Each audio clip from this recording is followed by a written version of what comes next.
Hi, this is Donna. Welcome to DD Paper Crafts. In today's video, we're going to be making this box, which has a element inside the lid for a display and or shaker element. It's a very simple box base, and the display element is adhered inside the lid. I'm going to make the box base as a reinforced box, but I will also give you the measurements for a simple tray. And of course, once you see how we put the box together, you can make it to suit any size and any shape box you need. So let's get started. We'll start with the box base, and I'm going to make a reinforced box today. Therefore, my starting cardstock is 7.5 by 11 for the 7 by 3.5 by 1 inch box. Now, if you don't want to make a reinforced box, you just want to have a simple tray box base, your starting cardstock would be 5.5 by 9. For the reinforced box, we're going to score on all four sides at 1 inch and 2 inch. So rotate and repeat that on all four sides. If you want to do the non-reinforced tray, you would just score at 1 inch on all four sides. So you have the option as to what type of base you want to make, depending on what you're going to be putting in the box. I'll give you the measurements for the other pieces at the same time, and these will be the same regardless of whether you're making a reinforced box or not. For the inner tray, the piece will be 8 1/8 times 4 5/8. And on all four sides, score at 1/2 inch. And then for the lid, the piece will be 6 1/8 times 9 5/8. And on all four sides, score at 1 1/4. We'll start with the box base, fold and burnish along all of the score lines. Now, if you're making a reinforced tray, I'm going to just put an X in the sections that we're going to cut away. So on each corner, we'll be removing the 3 squares around the corner. Obviously, if you're making a simple tray, you won't have these additional pieces. So I'm going to cut up the second vertical to the second horizontal, like so. Cut up the first vertical to the second horizontal, like so. So I've split these sections, rotate and cut up the score line to remove those sections. So each corner is going to look like this. If you're making the simple tray, you obviously won't have this piece and won't have this piece. So you will cut your cardstock in exactly the same way to separate and create this glue tab. So I'm going to repeat that on all four corners. It doesn't matter what order you cut along the score lines. You just want to make sure that you end up with a corner where the 3 squares have been removed. So that's one end. Before I rotate to the other end, I'm going to just take a slight wedge from these corner glue tabs.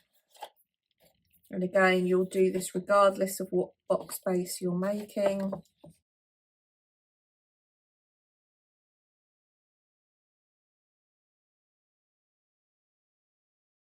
So the box is now ready for gluing. If you're making the reinforced tray, flip the piece over, and before we glue, we want to check that these outer strips are going to fit nicely into the side of the box.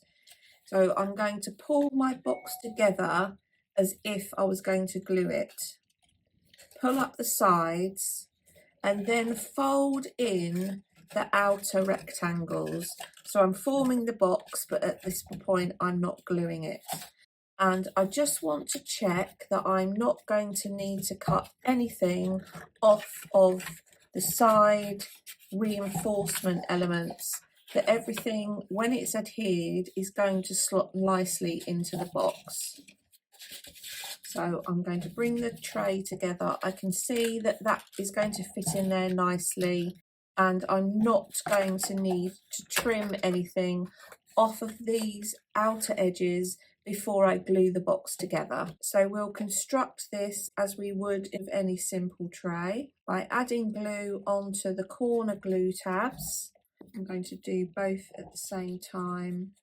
Tuck those in, pull up the side of the box and just make sure that you get a nice right angle in the corners.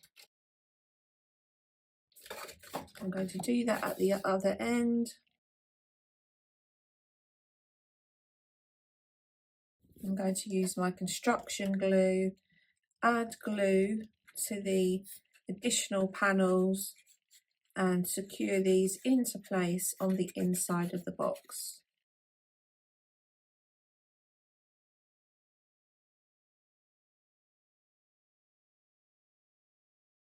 Now they're in place, I can just go in and burnish down and spread the glue.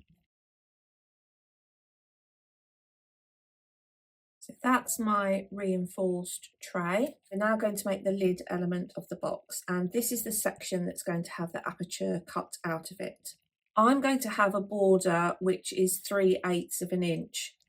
I didn't want it as narrow as 1/4 of an inch, and I wanted to make sure that that space that was visible for the display and the shaker element was as large as possible. And I felt that 3/8 of an inch was a good compromise. So consider the size, the shape of the aperture, the size of the aperture, and whether you want to add your pattern paper on first, let that dry, and then cut the aperture, or if you're happy that you can add the frame around the box lid once the piece has come together. I'm going to use my scoreboard to help me.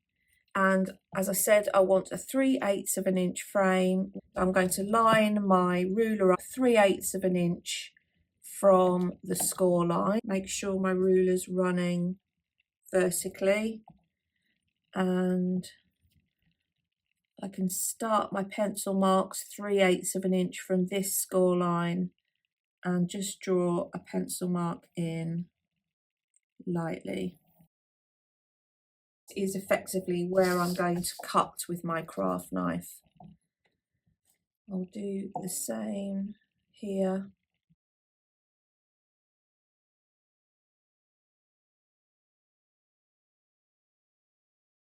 So that's my aperture marked on all 4 sides. Before I cut the aperture, I'm going to fold and burnish, because I don't want to be burnishing next to this, what will effectively end up a flimsy piece.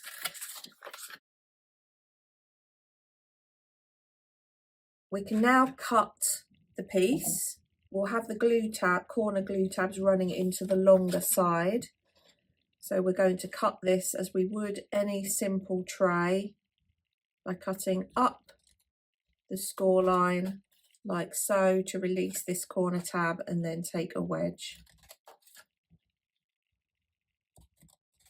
Now you will note, or you may have noted, the depth of the side sections of the box are longer than the box base sides, and that is to allow for the inner tray to be adhered inside the lid. So now the box is ready, we're going to cut our aperture along the pencil lines.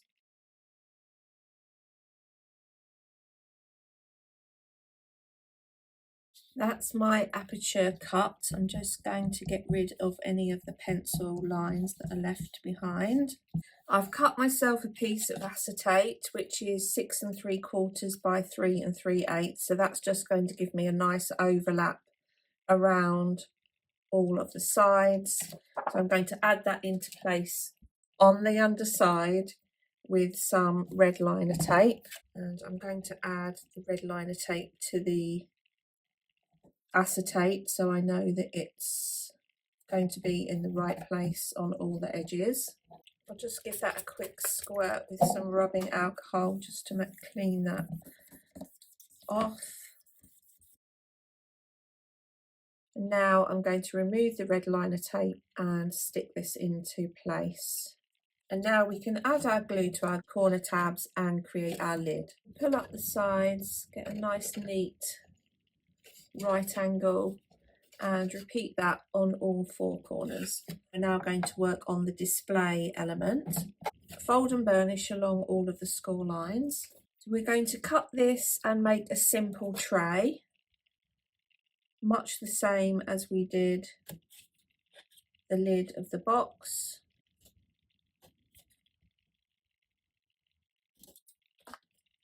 So we're going to cut the 4 glue tabs in the corners, and before we stick this into place, I'm going to fold it up in the tray. I don't want to do too much work on this until I've checked that it's going to fit inside the lid of the box. So I'm going to turn the lid upside down, and the tray, once decorated, is going to sit and be adhered in the box like so. So that's going to sit in there, and then this and this glued is going to sit over the top. And you can see by adding the extra tray in, the lid now sits neatly proud of the bottom edge of the box. Now decide whether you want to decorate the inside and then glue the sides, or make the tray and then decorate the inside. That's entirely your choice. So I'm going to make my tray up by adding my glue to the 4 corner glue tabs, and then I'm going to add my decoration into this section.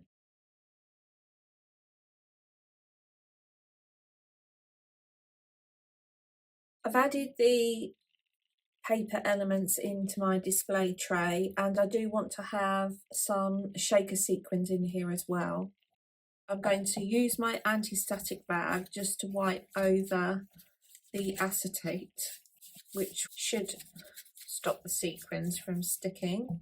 I'm going to pour the sequins into the centre of the lid, and I do want quite a lot, so let's just move those away from the edge, put them towards the centre. And now I'm going to add my construction glue around this outside edge, because that's going to give me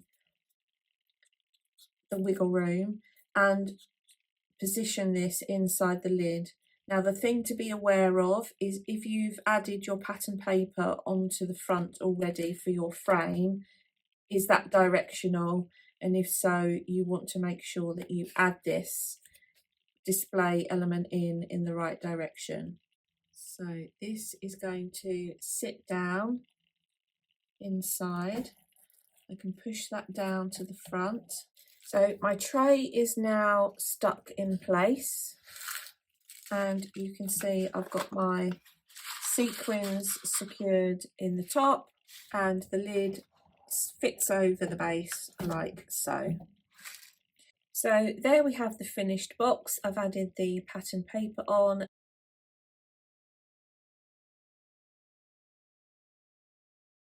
and I've just added some Nuvo drops to the top around the frame, which were the same colours as those within the pattern paper, and it's just added another dimension to the decoration of the box. I'm really happy with how the box has come together. I think the display element gives a really lovely look, and you could use it to effectively be your card and your gift box in one.